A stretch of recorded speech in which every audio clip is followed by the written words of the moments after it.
Joining us now from Rzeszów, Poland is CBS News correspondent Christina Ruffini. Christina, you were visiting a children's cancer ward yesterday. So we're wondering, what did doctors tell you about the Ukrainians that they are treating, and how did those patients get there in the first place? Yeah, so we went to a pediatric cancer ward here in Rzeszów. They have about 19 patients that range in age from 2 to about 17, and about 7 of them are Ukrainian refugees. They got here for the most part in regular cars. We were at a border crossing about 2 hours from here waiting for a woman who was just driving these patients over in 2 unmarked normal cars.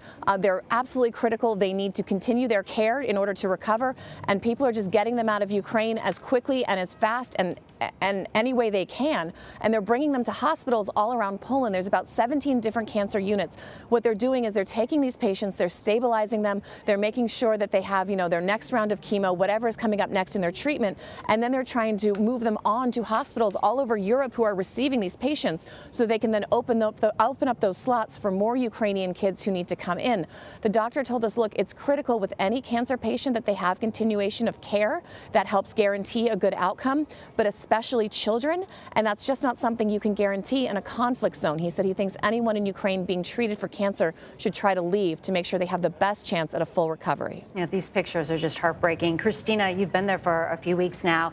With the strike closer to Lviv, have you seen an increase in refugees from Western Ukraine? I imagine the stories have been painful to listen to. I mean, I will say I've noticed in the last week more fear on the faces of the people that we're talking to. At first it was just fatigue and just absolute cold. It's finally warmed up here. The latest wave of refugees has not been as big. We've surprisingly not seen what we were expecting. We went up to that border crossing. One of the reasons we were there is it was close to where that strike was. The aid groups and the police, everybody had gone. They'd mobilized expecting a big group to come over, and they're not coming. And that could be for a couple reasons.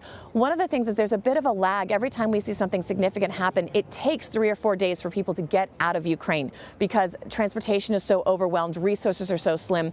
The other issue is a lot of people we've spoken to really didn't want to leave. I mean, one woman we spoke to said even yesterday, the day before we spoke to her, she was weighing whether or not she wanted to go. She ended up leaving because she said her son was supposed to start school the next year, and this conflict could go on so long, she couldn't guarantee that he would get to go to school. So these are very personal decisions that people are making, and most Ukrainians we've spoken to wanted to stay in the country. So you have to think a lot of people are coming west, but a lot of people so far seem to be staying in cities like Lviv, in shelters within Ukraine, with the hope that they will be able to go home sooner rather than later, although that doesn't look like it's going to happen anytime soon.